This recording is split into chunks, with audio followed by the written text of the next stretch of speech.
The limited partner shares in the potentially outsized returns of a well-planned and executed investment, but as a passive investor, and has the maximum leverage on their most precious asset, their time.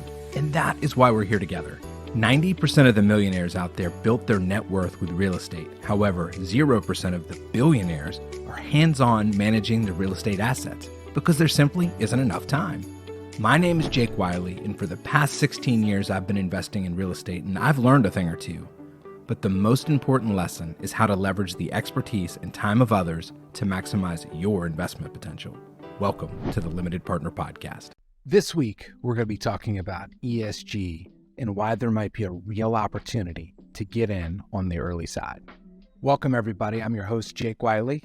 This week, it's just going to be another Solocast, me telling you something that I've learned recently that I think is actually really fascinating and really interesting, so stick with me. But to start it off, let me tell you a little bit about what's been going on. So 2 weeks ago, I was at the MIPIM conference in Cannes, France, and it's the largest real estate conference. I think it's the largest real estate conference in the world. It's mostly European-based, but at the end of the day, world is coming. I think there were between 25 and 28,000 people registered, so it was a massive conference.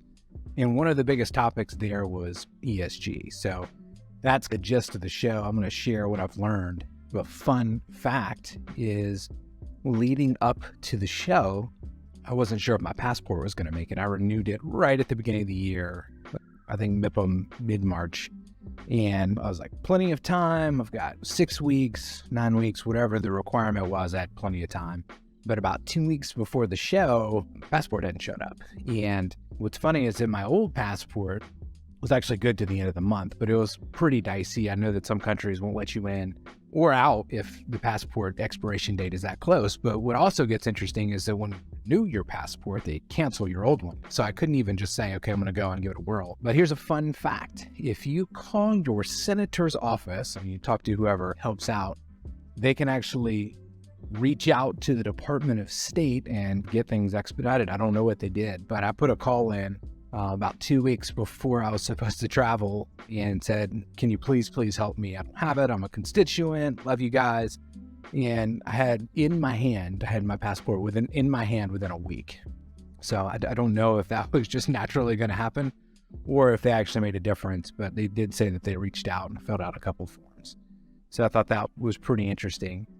Getting into ESG I think is going to be a huge topic here in the U.S. And for those of you that don't even know what that means, it's fine. 3 years ago, I had no idea what it meant. 2 years ago, I was still trying to remember what the acronym was. And then now it's actually becoming like a day-to-day conversation topic in kind of the real estate space and private equity space, because large investors are actually demanding ESG policies be in place and actually building it out. But what it stands for, so the E is for environmental, S is social, and G is for governance. It's a framework used to evaluate companies' investments based on their performance in these three areas. So the environmental factors refer to a company's impact on the natural world, such as its carbon footprint or use of sustainable resources. And we're going to be spending the majority of the time kind of talking about the E, the environmental piece, because I think that's the focus really in the marketplace at this point. And then the S for social. So social factors look at a company's impact on people and society, including labor practices and community involvement. And then governance. So the G, examine the company's leadership structure, the policies, its board composition, and executive compensation. Really, ESG, I think when it was first put out there and smashed together, this is about a sustainable company and doing good. And you put those three things together and you can actually have a sustainable plan. Now, in practice, it gets really interesting because you've got environmental, right? And then you've got social, and then you've got governance, and they're very disparate functions at most companies. And therefore, when you lump them together, it sometimes gets a little bit interesting because at the conference, for example, the topic was ESG, but for the vast majority of the time, we spoke about E. It was just the environmental aspects of it. One other interesting aside from the conference, and you can hate me for saying this, but it was the most undiverse place I've ever been in my entire life. There's 25 to 28,000 people there. And I think the amount of just white guys from across the globe that are leading this industry was striking to me, and it was so like homogenous in the group that I was actually uncomfortable. And I live in Charleston, South Carolina. I grew up in the South. It takes a lot to do, right? Like when I go to travel to New York or places like that where like diversity is everywhere, that's not how it really is in the South. But it was a stark factor for me at the ESG conference. And it's interesting because that really plays into the S piece of the puzzle, which we'll get into this later in the show. From an E perspective, the United States is behind Europe, and there's a whole bunch of thoughts about that, and we'll get into it a little bit. From an S perspective, from a social aspect, the U.S. is actually ahead of Europe, which is pretty interesting, but it's still very contentious.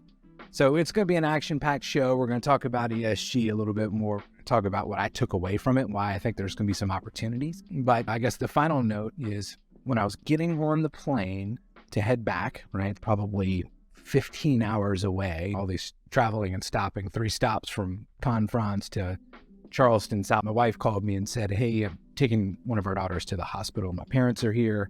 She's having asthma issues. So I flew. It was a really long day. Kind of started at 6 o'clock in the morning, had a 5-hour time difference, got home 6 o'clock that night, and went right to the hospital, was there at the hospital. So it was a super long journey, not the way that I expected to come back, but my daughter was in the hospital with this asthma-related, kind of viral-induced asthma. So we were there for 4 days. Luckily, she's in great shape now. We're all back home. But it was one heck of a week, going from here, Cannes, France, to being at this conference and being on, felt like 24 hours a day, to getting on a plane in Nice, which is the airport closest to Cannes, and heading back and realizing that my daughter's in the hospital. I need to get back as quickly as possible, and feeling super helpless because there's nothing I can do. I can't make the plane fly any faster, no matter what I did. So it was a long day, but we're on the other end of it. So I'm excited to be back. I'm actually excited to talk about this ESG story. And I will admit that ESG, especially in the US, is pretty controversial. I think it starts with there's the regulations and the regulatory requirements that are coming from the SEC. They're kind of forcing disclosure. It is really where we are in the US at this point. And there's a lot of people, like I've had comments on LinkedIn posts about this, that it's socialist propaganda, and it spiraled out of control. I've never broached a topic that I have seen so much vitriol and just like absolute polarization coming out of. And it, really interestingly too, while we were at the conference, we had a dinner and we were with a pretty diverse group of folks. And one of the folks from Europe was asking us about the US's perspective on ESG. And I said, it's funny that you asked because it is such politicized and it is such a interesting topic that I was like, I've never gotten so much resistance or pushback from talking about it and the opinions people have. And literally across the table, somebody from North America, I'm not going to name names, got up and basically said exactly that. It's a socialist propaganda. It's not really going to help the environment. People are just pushing it on it. That's not where we need to focus. It's all about the dollars and cents, and it's very transactional based. And I felt like we were getting close to a duel. Right? How dare you? And things of that nature coming out of this dinner conversation. The reason I bring that up is that I know that some of you out there listening may have an opinion on ESG and think that, hey, it's, this just being forced on us and we're gonna make it go away. And there's other of you that believe that this may be the future. For those of you that don't know this, I was in the renewables industry for a while, so I actually have a passion for renewables and trying to do the right thing. I really love the E. I think the S is, the G is all important. Again, we're gonna talk mostly about the E on this. And I'm gonna actually kind of tell you why I think it's really important is that I sat on quite a few of the panels, or sat in to listen to, I wasn't on the panels on ESG, and kind of heard what a lot of the leaders in the US, the folks that were invited to speak, were doing and their goals on ESG. And it was so clear that they were just getting started, but like they knew that there was nothing they could do to prevent this tide. It's already there. And ESG is really an emerging trend here in the US right now. Again, focusing on the E, I think there can be a really distinct advantage for early movers in the mid-market / non-institutional grade investment space. And I'll explain this in a little bit more detail. In the non-institutional space, ESG is still deemed to be like non-important or just a future issue. And some of the things that are happening in Europe make that really interesting because we right now are really focused on capital. So institutional capital is starting to demand ESG in their plan. And I'm one of those guys that goes to the conference. I sit in the front row so I can't see anybody behind. When they do the Q&A session, my hand pops up really quick.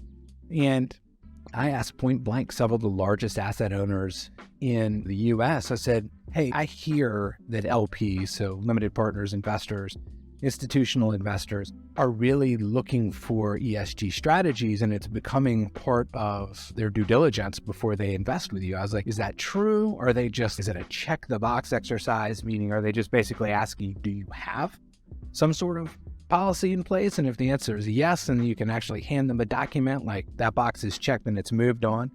And the short answer is that no, like it is actually a real thing. And they said 2 years ago, it was this kind of check the box exercise. And now these questions are getting deep. 23, 24, 25, very detailed questions about ESG, about the policy, about what they're doing. So much so that these large institutional sponsors are having to hire full-time staffs just to manage kind of the ESG due diligence and then the reporting and all of those things that are coming along. So that's one aspect of it. And the other aspect of it is regulatory environment. So from a regulatory environment here in the US, what we're saying is that really the SEC is starting to define what the reporting means, meaning that they're trying to avoid greenwashing of reports, meaning like all these companies just have commercials and it's on their website, we're going to be net zero by 2030. And it's a great plan. And that's it. But like they've said it, they've articulated it, but is there really a plan behind it? And the short answer is that the SEC said, no, there isn't. But investment decisions were being made by institutional players that were taking that as truth, right? So the SEC said, okay, what we can do is we can actually put in regulations and guidelines on how that's going to be measured and what the requirements are. And therefore, that was the start of the regulatory environment. As we move to today, now we're starting to see that, LPs are getting a lot more sophisticated in their answers. And again, this is on the institutional side. So this is your mid-market, your lower range sponsors that are not getting institutional funds. They don't have to worry about it yet. But institutional players typically are seeing favorable rates, right? With their cap rates, they can buy at lower cap rates and they can buy bigger assets because the money that they're getting is coming in is the return requirements are not as high because your typical institutional investor, could be a pension fund, a family office, high net worth individual, is looking for more safety in their numbers, right? So you'll see that they're typically buying or investing in A-plus type properties. So like the newest office building or the newest and most amenitized, well-positioned multifamily. They're larger deals, but what they do is that because they're doing these deals that are such a large scale, the fees that they're able to collect in whole dollars are very significant and cover the overhead. So that's really the play. Like it's going to cash flow, but it's tight. The equity on the back end is going to be a lot tighter. But the fees of doing these larger deals and putting the money to work is really how they're making their money. Now, when you get to the non-institutional grade assets, they're smaller deals. The margins are wider, but there's lower fees in whole dollars, right? So your typical sponsors having, let's call it 3%, 2%, 3% acquisition fees or the things, asset management fees, all of those fees that they add up when you do it on smaller deals, the whole dollars is smaller. So like on a larger scale, the institutional scale, like you cross that break-even point and all of a sudden these deals, the cash flow of just the fees alone can be massive.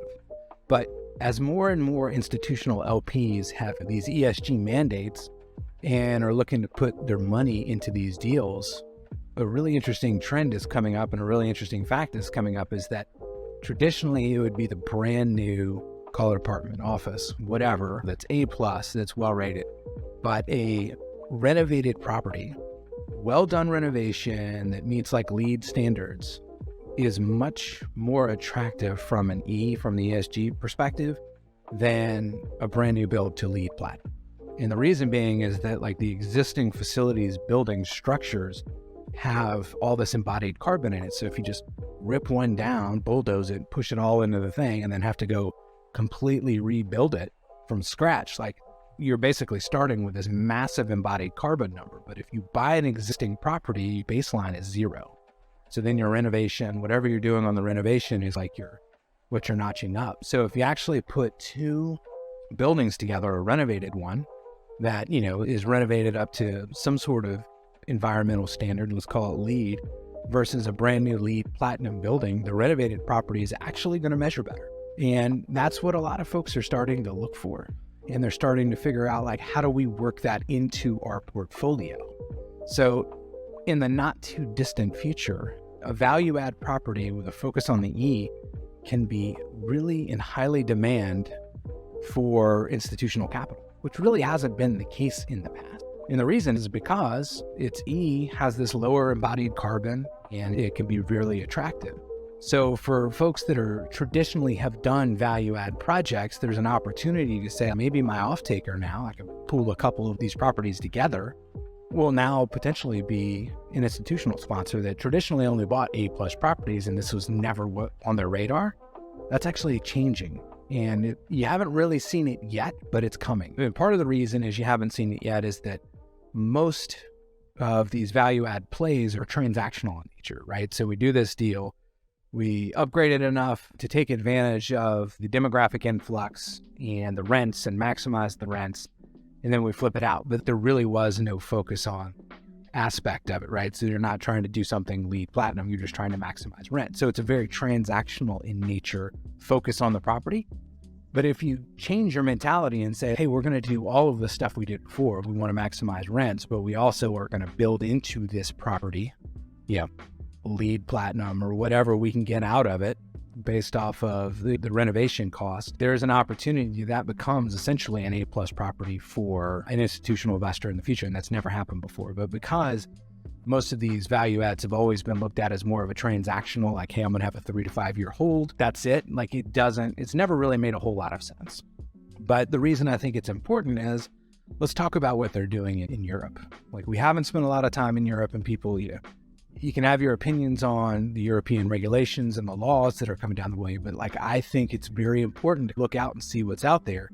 And what they're doing in Europe is that there's legislation in place that says that if a building, an existing building, commercial real estate building, whether it be office, resident, multifamily, if it doesn't meet certain thresholds, like environmental thresholds that they did, and they call it EPC, then after a certain date, you can no longer sign new leases on that property. So we're talking about revenues for the property. If it doesn't meet certain thresholds, then that revenue goes to 0, which means that the building is worth nothing. The banks in turn are interpreting that and saying that we will no longer finance properties that have basically the term of the loan extends past the date in which these leases are no longer able to be signed. They won't finance it anymore.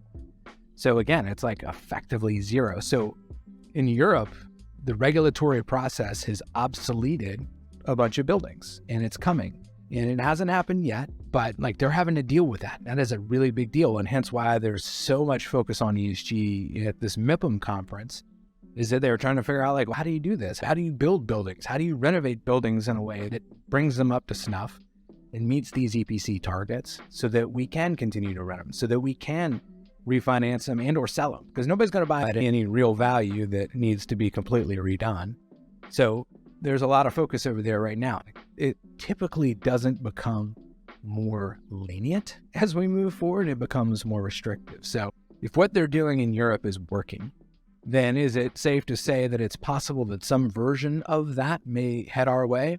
Yeah, we've got all these climate agreements out there, the Paris Accord. These things are all important. So let's just wrap our minds around that for just a brief second to say institutional capital is now requiring an ESG strategy. Not all of it, but the ones that are, there are sometimes green bonds and financing that actually lower the cost of capital, right? So that makes it more attractive. And now you've got legislation that most likely is going to become more restrictive as we move forward.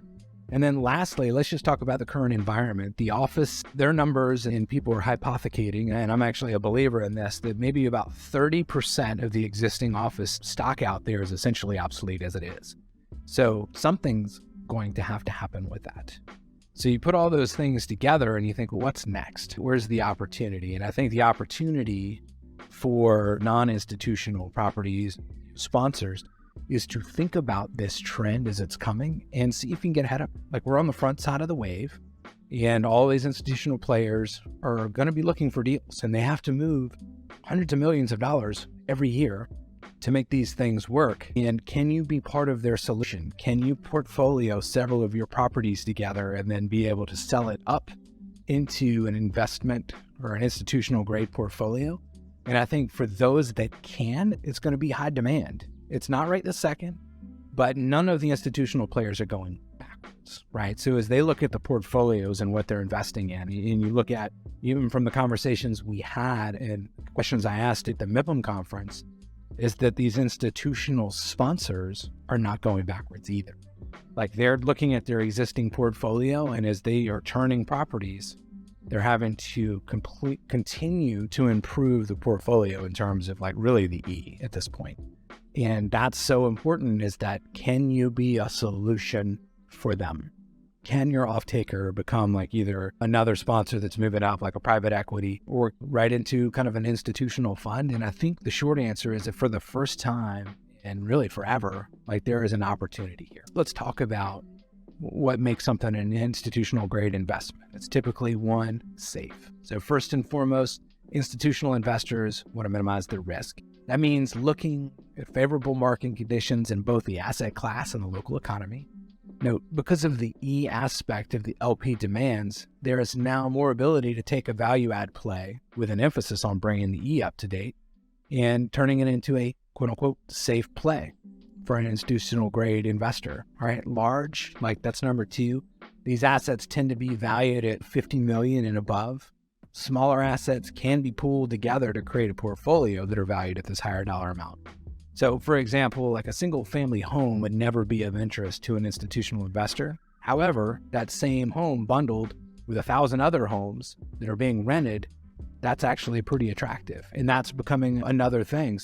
SFR, which you asked me, I've owned a bunch of single family rentals, and the thought of trying to do that at some massive scale seems crazy to me when you can actually build multifamily for a lot cheaper, but it's a thing, right? And it's actually really starting to take off. And I think that the ability to build a portfolio of multiple assets to get up to a number that's attractive for institutional grade investments is going to be really attractive. To be perfectly honest, like, nobody is doing this. There are a few players out there that are doing it, but, like, it is not being done significantly yet. So the last piece is quality, right? So these properties, typically for institutional investors, are very good condition. They've got minimal risk of deterioration, obsolescence during the whole period. So this goes hand in hand with being safe. You know, they're looking for quality projects, and it needs to be safe. And I think those two go together. So as you think about, what is an institutional investor looking for? They're looking for safe, large, and quality. And I think that those are things that you can actually do really for the first time by providing the C aspect of it, right? Totally frank here. Like, I realize that the challenge here is that, how do you make these properties cash flow or pencil in this whole period? It's not going to be easy because the investment is going to be significantly more. This is not a cosmetic renovation of a property. This is not your blocking tackling. We're talking insulation, we're talking water, we're talking electricity, we're talking, you know, it could be heating systems. It could be a lot of different pieces. It could be permeability of a land. Like, how are you doing this? Do you have pools? Do you have water features? All of those things have to come into play, and it's not an inexpensive proposition. So by no means am I just Pollyanna here thinking that it's an easy play. It's not, right? What's exciting to me is that I'm always looking for, one, what is a trend? What is an early trend? What's the challenge? And then who's doing it? So the trend is ESG's coming, right? It's not a real thing for non-institutional grade investments at this point, but it very well could be in the next 5 years. And I think it will be. The challenge is that it's not easy to do, right? Like, you've got to have a plan. Every property is going to be different. But I think the opportunity there is that for the first time, like, this value add play could turn into effectively an A+ property because of the E aspects and because institutional grade investors are looking to bring that into their portfolio, they're going to need some of these properties to balance out others that aren't. And then I think on the exit side, I think the exit will open up significantly, right? Because I think the capital can be cheaper. And I think your pool of buyers for the first time will also really include some institutional capital and players that are looking for it. And from the conversations I've had at MIPIM and then just outside of MIPIM, I know that these institutional sponsors, I know these investors, they're asking for it. They're trying to figure out, how do we solve that problem? And how do we get there before everybody else? It really is, to a certain degree, a little bit of a race at this time. They're trying to figure it out. So the opportunity here is try to get in early, look at it, right? See if there's an opportunity to invest or to sponsor an ESG project. And again, really we're focusing on the E aspect, but I think the social and the governance is very important as well. But this is a trend that's going to continue to grow. And I think that if you take that seriously just for a minute and think about it, and then go look around at the landscape of all the players that are in the space, there are very, very few that are touting that they have an ESG strategy. And I think the opportunity is to get in ahead of the curve. Those that can do it will be able to convince investors actually to come in earlier, maybe take lower returns now with the expectation of larger returns on the exit. There are investors that are looking for that. There are investors that don't need cash right now, but they are looking for a long-term play. And I think that as you look at the marketplace, this is only going to continue to grow. So I'm super excited about it. I'm actually spending a lot of brain power thinking about it. I realize that this is a very political or a politicized issue, and that certain people will think about it one way or the other. But every trend that I've seen, every large LP that I've talked to, every large institutional sponsor I've talked to is saying it's here. And then actually getting to sit down and listen to the folks and see how they're doing it in Europe and what the regulations, where they are and how they evolved. I foresee that coming this way. So do with that what you will, but I hope you enjoy the topic. I hope you give it a minute of thought and maybe start just looking and seeing if anybody's got an ESG strategy. If you want one quick takeaway, probably 3 minutes worth of work, go do a little search. Go out on LinkedIn. Look at all the people you're following. See if they have anything to do with an ESG strategy. And I think you'll be surprised is that you'll find very little that do. And even those that do, it's just a service conversation at this point. This is your host, Jake Wiley. This has been another episode of the Limited Partner Podcast. If you like what you heard, please be sure to sign up for our newsletter. It's thelimitedpartner.com/news. So every week, I scour the interwebs for articles and information that I think is pertinent to making good decisions now, and summarize that in one newsletter. So it comes out once a week. So maybe I can take the burden off. And if you have any ideas or concepts or thoughts for the show, please send them our way. I would love to hear what you want to hear about. And you can send me an email directly at jake@thelimitedpartner.com. And lastly, if you have a chance and you've enjoyed the show or you feel like there's any value that you're getting out of it, I would really appreciate it if you'd leave us a review on Apple or the Apple Podcast. It really helps the algorithm pick it up. So thank you and have a wonderful day. We'll see you next week. I hope you've enjoyed today's episode, and I'd actually love for you to contribute to a future episode. If you have a question you'd like answered or a topic or a guest to bring on the show, please email me at jake@thelimitedpartner.com. Now I realize there's a lot of lingo that's thrown around on these shows, so I've created a cheat sheet for you with the top 26 terms that come up most often. Head on over to thelimitedpartner.com/lingo for the list. Enjoy, and we'll see you next time.